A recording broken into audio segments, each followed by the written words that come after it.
Deuxième partie, chapitre 10.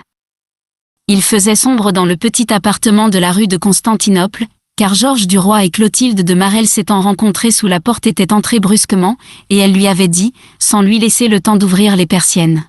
« Ainsi, tu épouses Suzanne Walter ?» Il avoua avec douceur et ajouta. « Tu ne le savais pas ?» Elle reprit, debout devant lui, furieuse, indignée, « Tu épouses Suzanne Walter. C'est trop fort. C'est trop fort.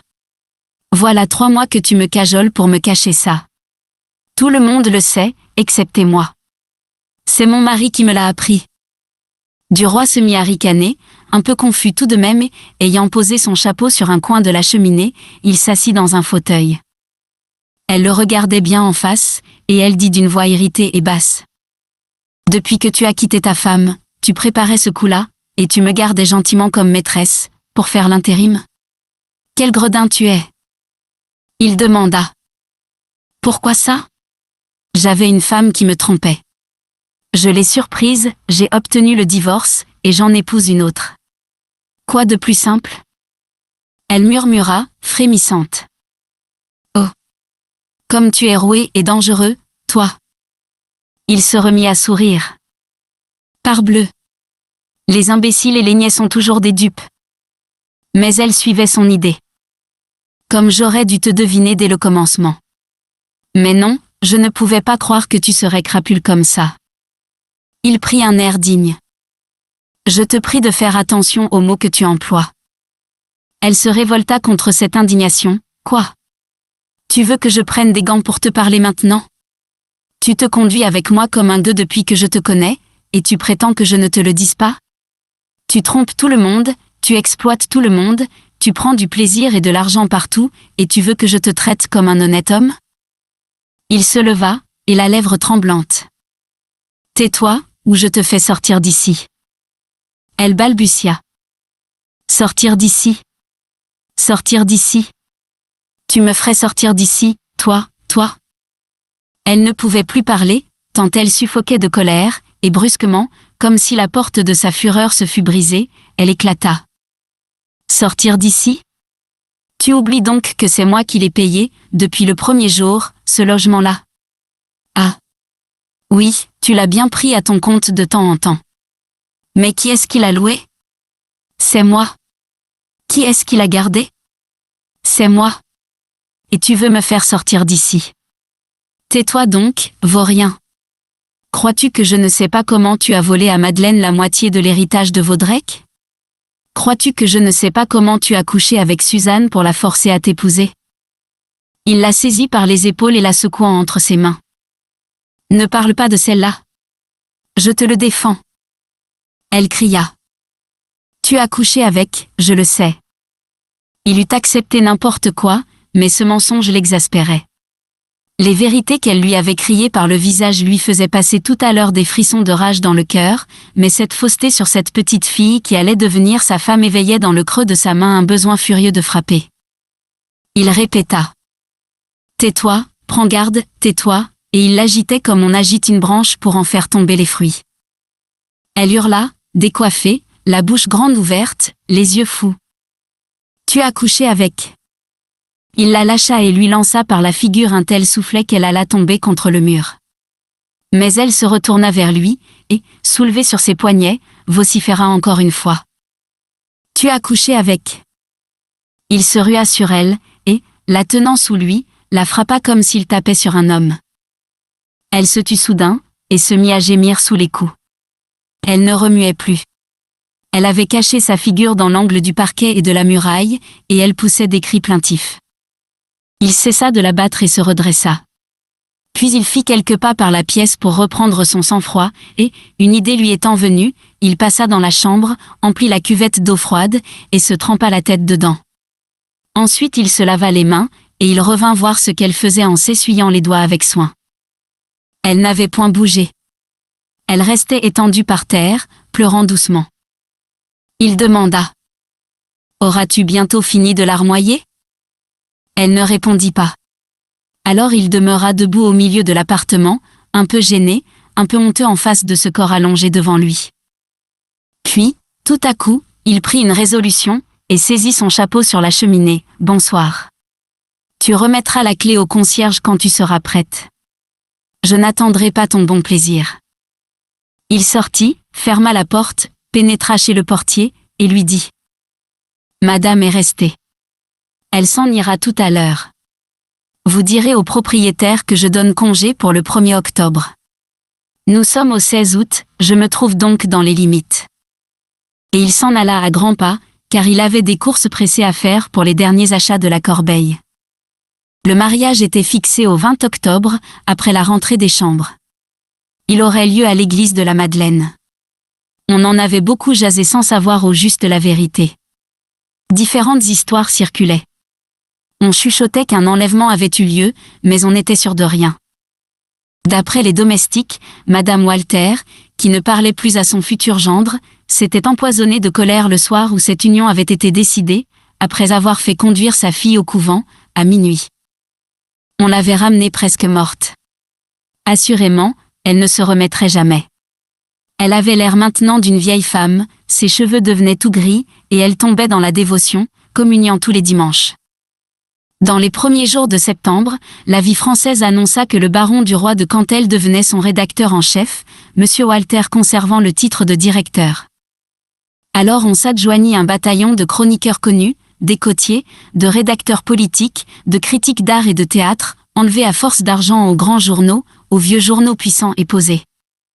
Les anciens journalistes, les journalistes graves et respectables ne haussaient plus les épaules en parlant de la Vie française. Le succès rapide et complet avait effacé la mésestime des écrivains sérieux pour les débuts de cette feuille. Le mariage de son rédacteur en chef fut ce qu'on appelle un fait parisien, Georges Duroy et les Walter ayant soulevé beaucoup de curiosité depuis quelque temps. Tous les gens qu'on cite dans les Échos se promirent d'y aller. Cet événement eut lieu par un jour clair d'automne. Dès 8 heures du matin, tout le personnel de la Madeleine, étendant sur les marches du haut perron de cette église qui domine la rue Royale, un large tapis rouge, faisait arrêter les passants, annonçait au peuple de Paris qu'une grande cérémonie allait avoir lieu. Les employés se rendant à leur bureau, les petites ouvrières, les garçons de magasins s'arrêtaient, regardaient et songeaient vaguement aux gens riches qui dépensaient tant d'argent pour s'accoupler. Vers 10 heures, les curieux commencèrent à stationner. Ils demeuraient là quelques minutes, espérant que peut-être ça commencerait tout de suite, puis ils s'en allaient. À 11 heures, des détachements de sergents de ville arrivèrent et se mirent presque aussitôt à faire circuler la foule, car des attroupements se formaient à chaque instant. Les premiers invités apparurent bientôt, ceux qui voulaient être bien placés pour tout voir. Ils prirent les chaises en bordure, le long de la nef centrale. Peu à peu, il en venait d'autres, des femmes qui faisaient un bruit d'étoffe, un bruit de soie, des hommes sévères, presque tous chauves, marchant avec une correction mondaine, plus grave encore en ce lieu. L'église s'emplissait lentement. Un flot de soleil entrait par l'immense porte ouverte éclairant les premiers rangs d'amis.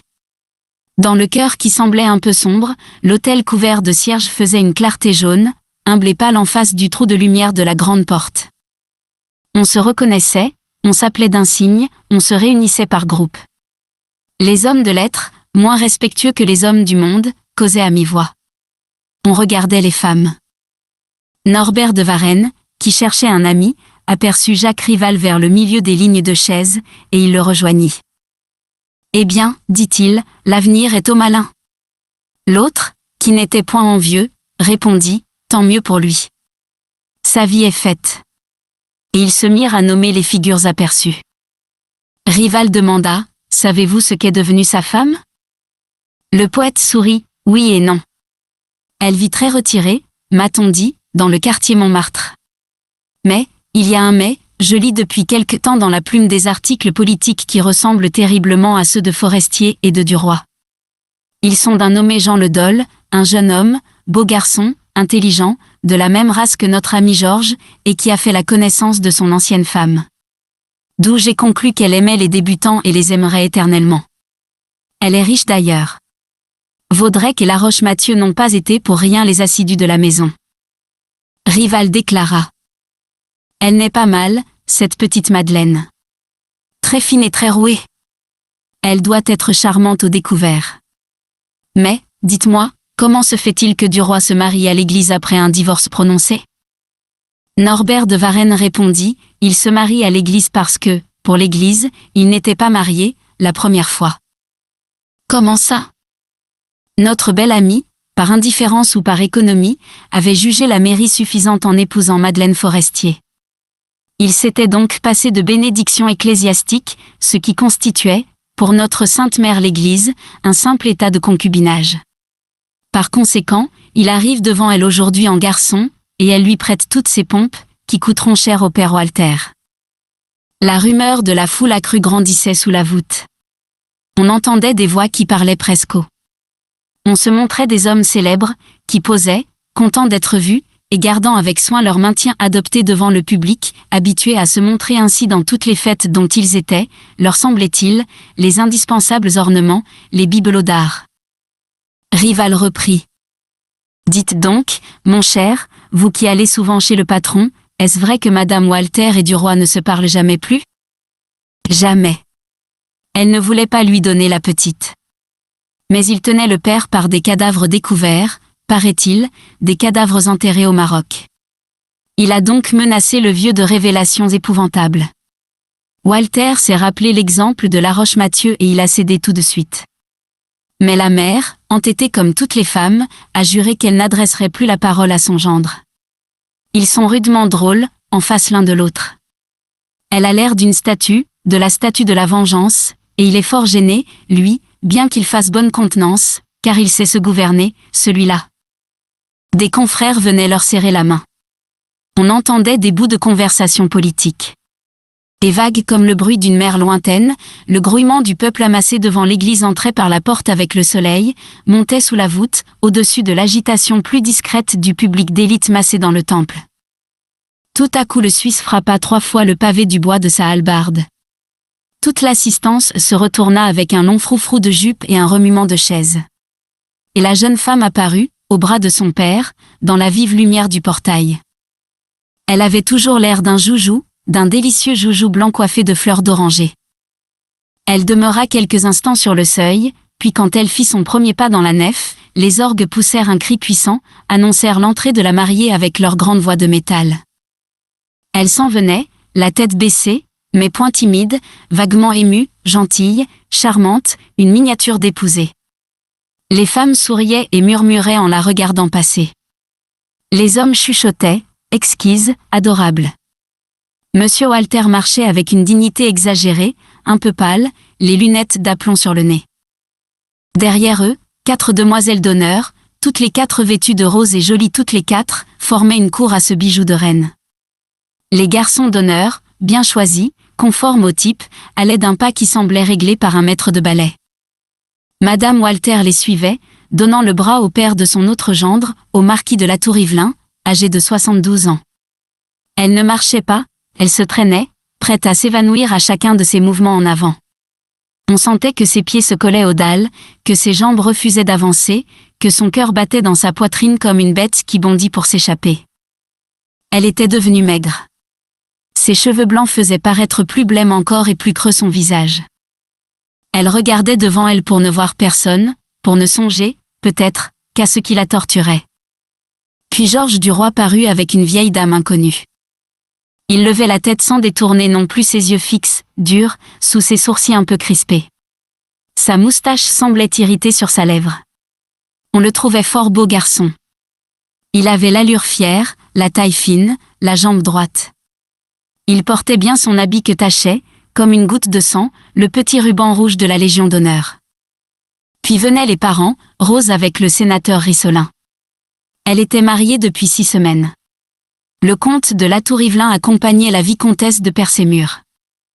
Enfin ce fut une procession bizarre des alliés ou amis de Duroy qu'il avait présentés dans sa nouvelle famille, gens connus dans l'entremonde parisien qui sont tout de suite les intimes, et, à l'occasion, les cousins éloignés des riches parvenus, gentilshommes déclassés, ruinés, tachés, mariés parfois, ce qui est pis.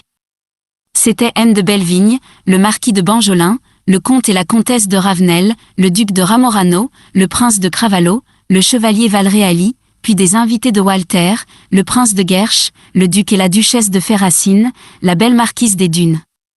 Quelques parents de Madame Walter gardaient un air comme il faut de province, au milieu de ce défilé.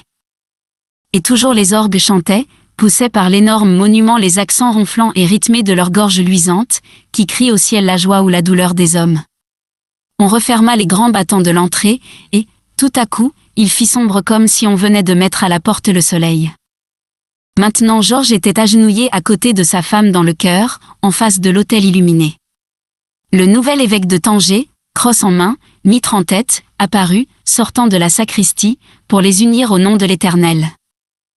Il posa les questions d'usage, échangea les anneaux, prononça les paroles qui lient comme des chaînes, et il adressa aux nouveaux époux une allocution chrétienne.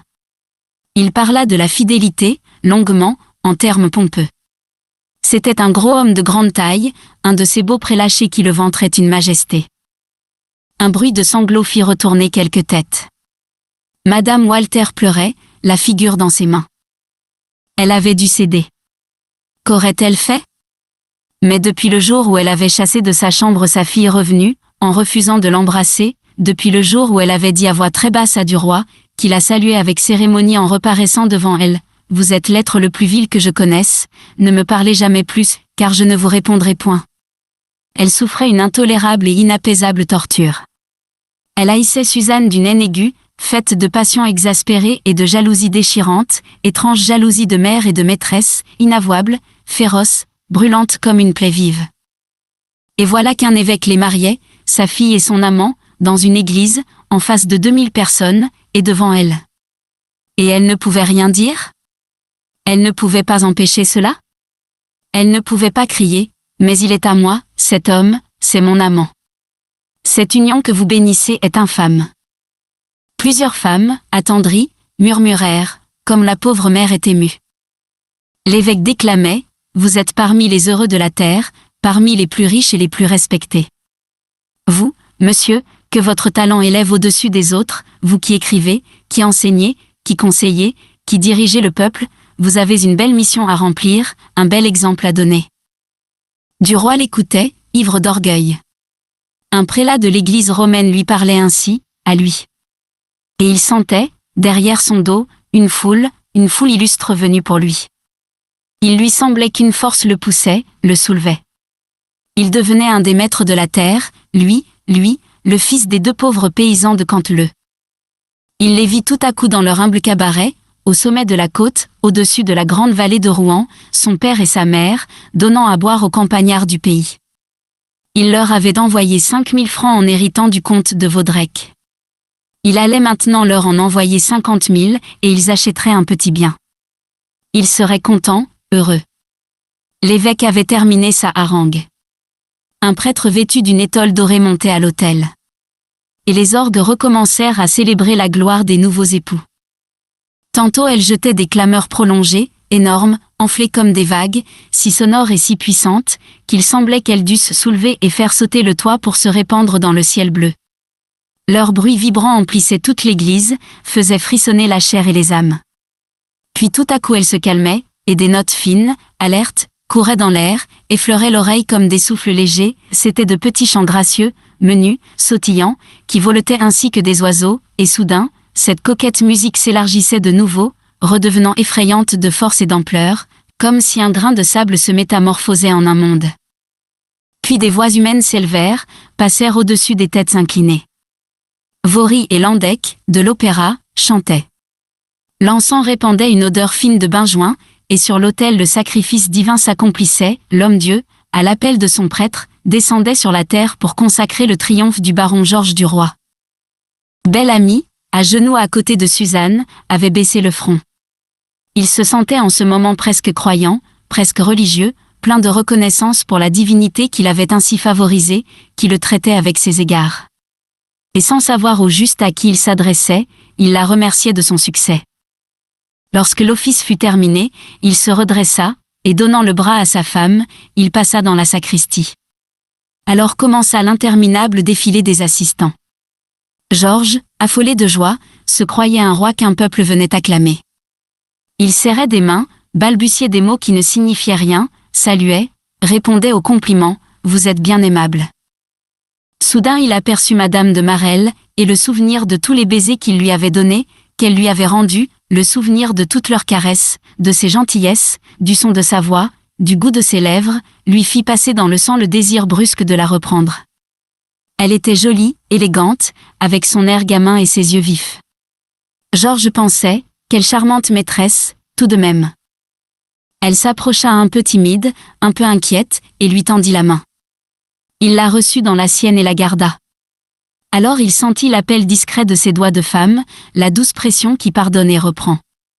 Et lui-même il la serrait, cette petite main, comme pour dire « Je t'aime toujours, je suis à toi ». Leurs yeux se rencontrèrent, souriants, brillants, pleins d'amour. Elle murmura de sa voix gracieuse « À bientôt, monsieur ». Il répondit gaiement « À bientôt, madame ». Et elle s'éloigna. D'autres personnes se poussaient. La foule coulait devant lui comme un fleuve. Enfin elle s'éclaircit. Les derniers assistants partirent. Georges reprit le bras de Suzanne pour retraverser l'église. Elle était pleine de monde, car chacun avait regagné sa place, afin de les voir passer ensemble.